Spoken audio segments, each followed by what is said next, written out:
हे नारायण के अवतार प्रभु नरसिंह, मेरा प्रणाम स्वीकार करें।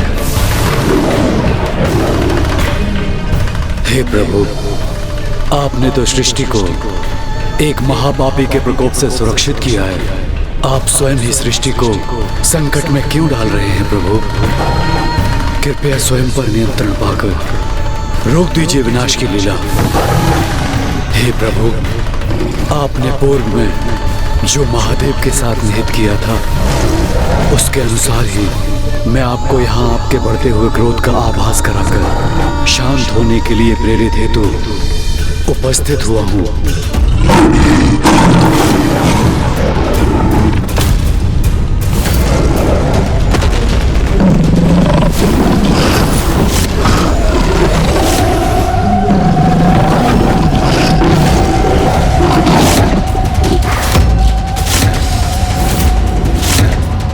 इस समय प्रभु के नरसिंह अवतार को समझा के शांत करना असंभव के समान है।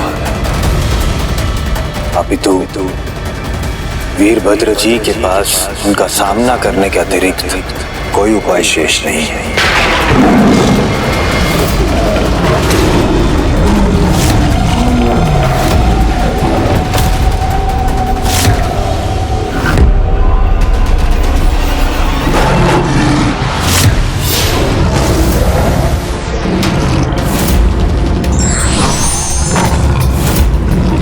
कदाचित आपको रोकने के लिए मुझे शक्ति का प्रयोग करना ही होगा।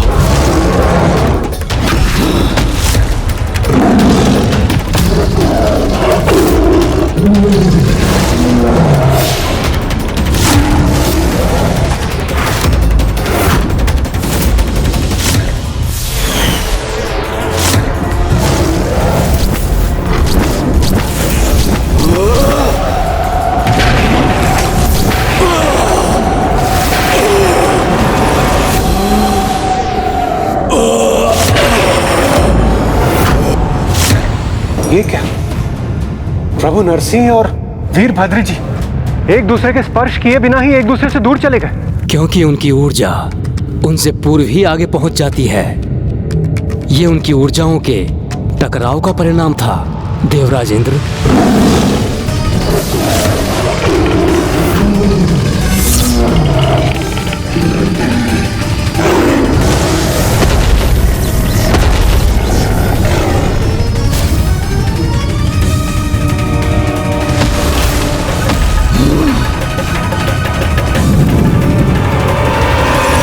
हे नरसिंह अवतार, मुझे आप पर अस्त्र शस्त्र का प्रयोग करने के लिए विवश मत कीजिए। कृपा करके शांत हो जाइए।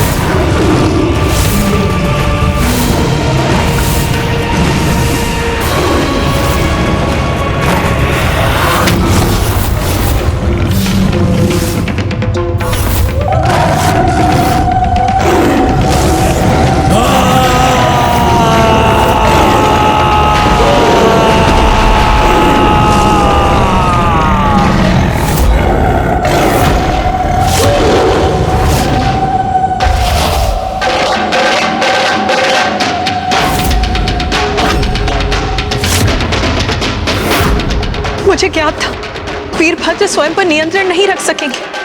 वो तो महायुद्ध के लिए तत्पर दिखाई दे रहे हैं। मैं आपके चारों ओर अपने शस्त्र से ऐसा चक्र उत्पन्न कर दूंगा कि जिससे आप जब तक शांत ना हो जाएं, कहीं भी प्रस्थान न कर सकें।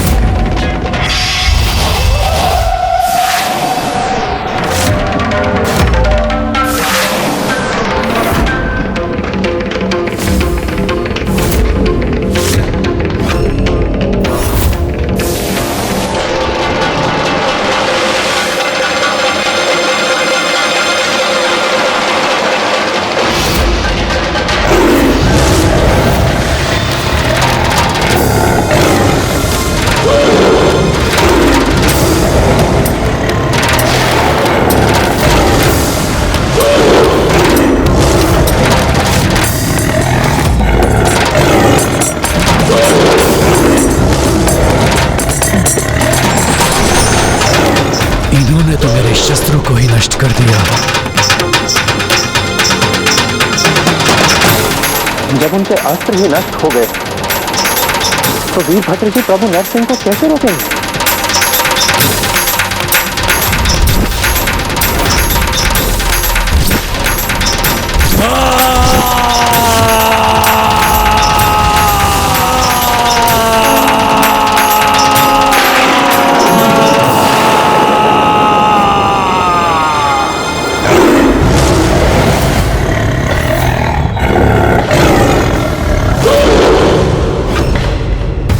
मुझे क्षमा कीजिएगा प्रभु, मैंने संवाद स्थापित कर आपको रोकने का प्रयास किया, किंतु फिर भी आपके मार्ग को बाधित करने की मेरी चेष्टा को आपने असफल कर दिया।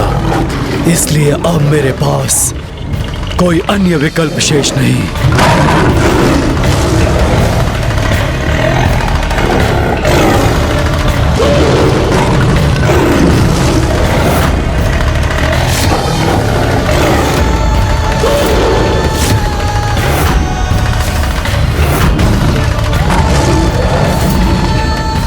प्रभु, मेरा अनुरोध सुनिए, लौट आइए अपने स्वाभाविक रूप में।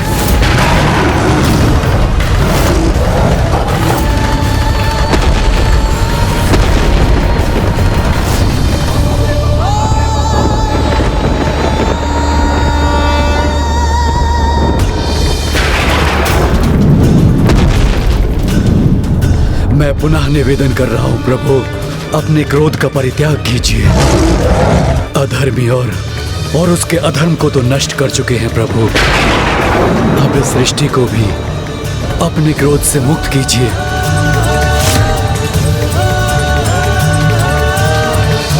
मेरी गुहार सुनकर शांत होने के लिए कोटि कोटि धन्यवाद।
ये दोनों ही समान शक्ति संपन्न हैं, किंतु प्रभु नरसिंह सिंह रूपी पशु के समान आक्रामक शक्ति रखते हैं और उसके साथ साथ उनमें मनुष्य की सारी क्षमताएं भी हैं। इसलिए प्रभु वीरभद्र इतने सामर्थ्यवान होने पर भी प्रभु नरसिंह को रोकने में असमर्थ हो रहे हैं।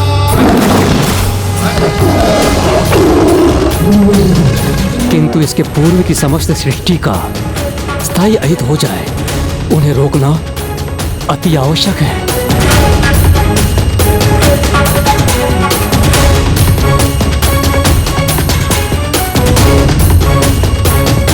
अब सभी ग्रह धधकती लावा से घिर जाएंगे और सृष्टि का सर्वनाश हो जाएगा।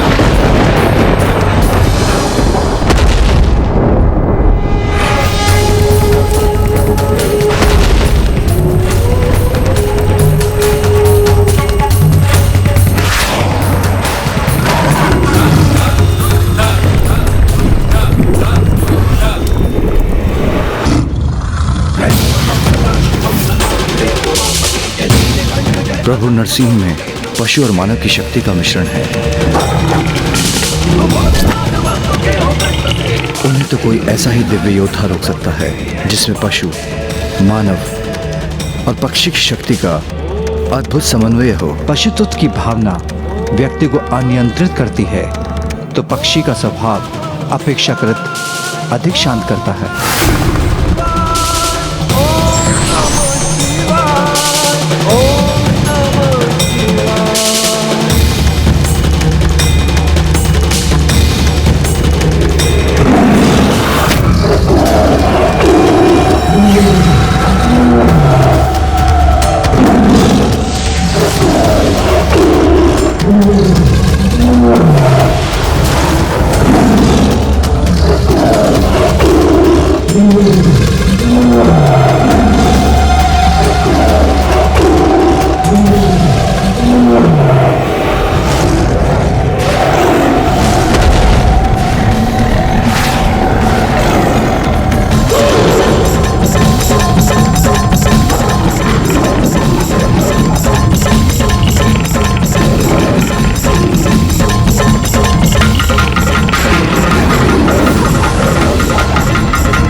त्र्यंबकम सदा शिवम नमामि है उमापति जय नीलकंठ जय अनंत नमोस्तुते नमोस्तुते।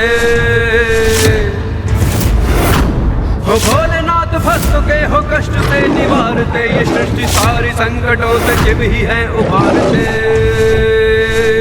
ओम नमः शिवाय ओम नमः शिवाय ओम नमः शिवाय। ये अद्भुत दिव्य योद्धा कौन है नमः शिवाय ओम नमः शिवाय। जिनके समक्ष प्रभु नरसिंह और वीरभद्र जी के विराट स्वरूप भी छोटे प्रतीत हो रहे हैं।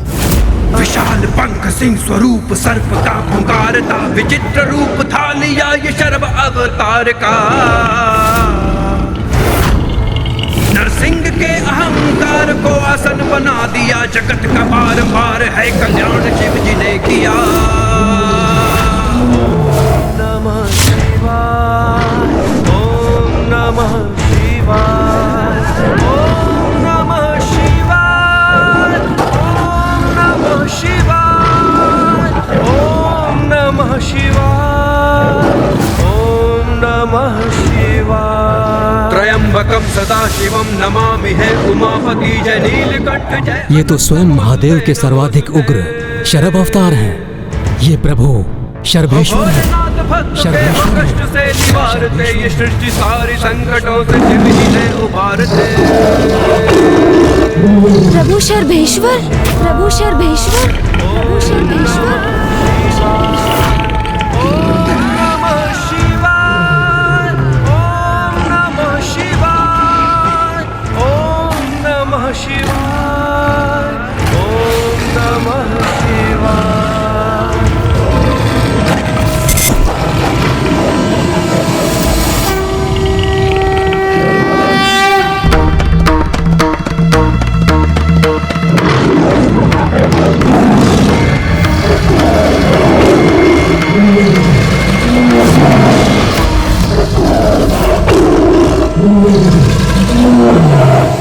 प्रभु शरभ प्रभु नरसिंह के समक्ष थे, अर्थात प्रभु महादेव और श्री हरि नारायण परस्पर संघर्ष हेतु एक दूसरे के सम्मुख आ गए थे।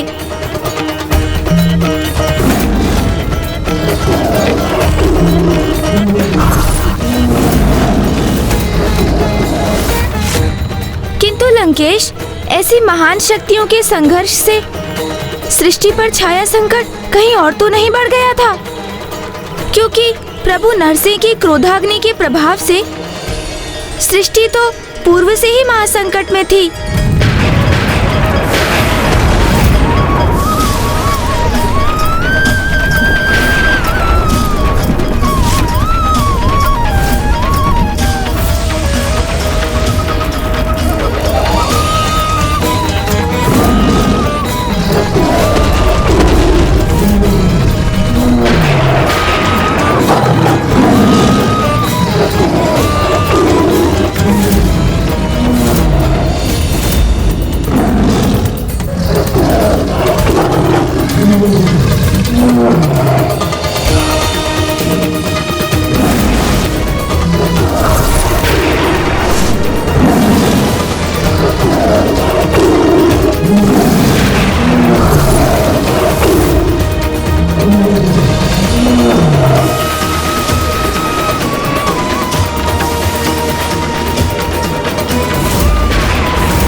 सरब के पंख फैलाने मात्र से समस्त ग्रह अपनी दिशा से भटक कर दिशाहीन हो गए।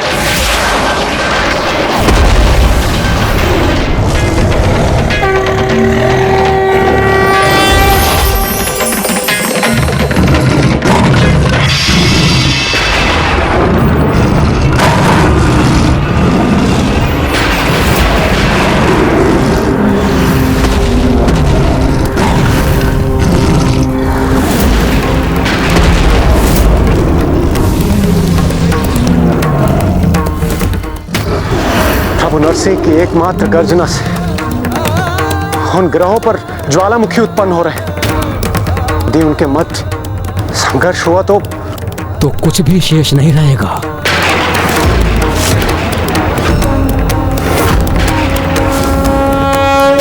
कैसा अनर्थ हो रहा है ये? महादेव और स्वामी का ये परस्पर संघर्ष सर्वथा अनुचित है।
ये कैसा सर्वनाश होने जा रहा है?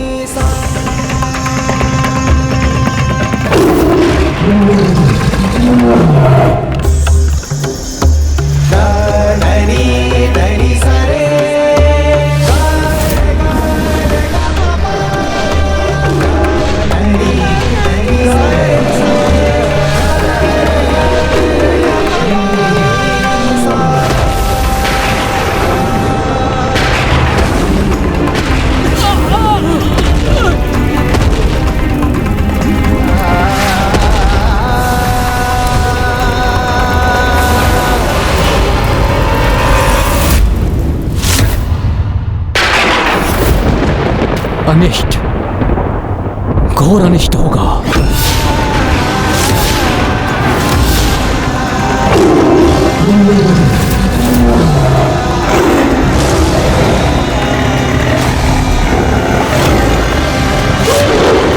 यदि उनकी ऊर्जाओं में परस्पर स्पर्श भी हुआ तो समस्त सृष्टि एक महाविस्फोट के साथ नष्ट हो जाएगी। सब कुछ अंधकार में विलीन हो जाएगा और अंधकार के अतिरिक्त कुछ भी शेष नहीं रहेगा।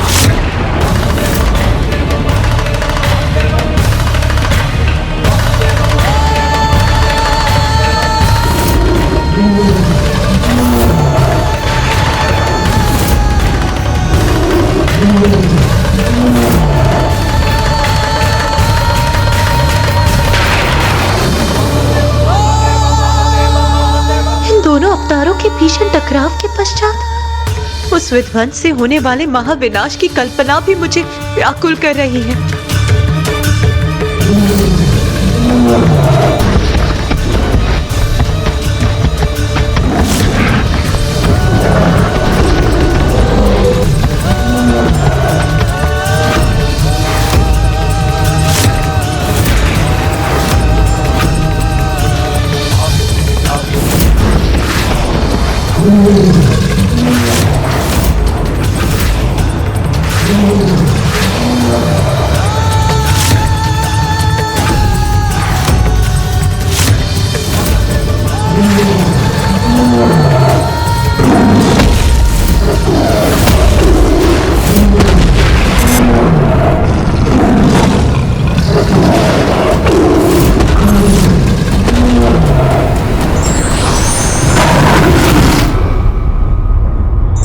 ईश्वर की लीला कभी कभी संघर्ष का रूप ले लेती है, किंतु उस संघर्ष के पीछे भी उद्देश्य जगत का कल्याण ही होता है।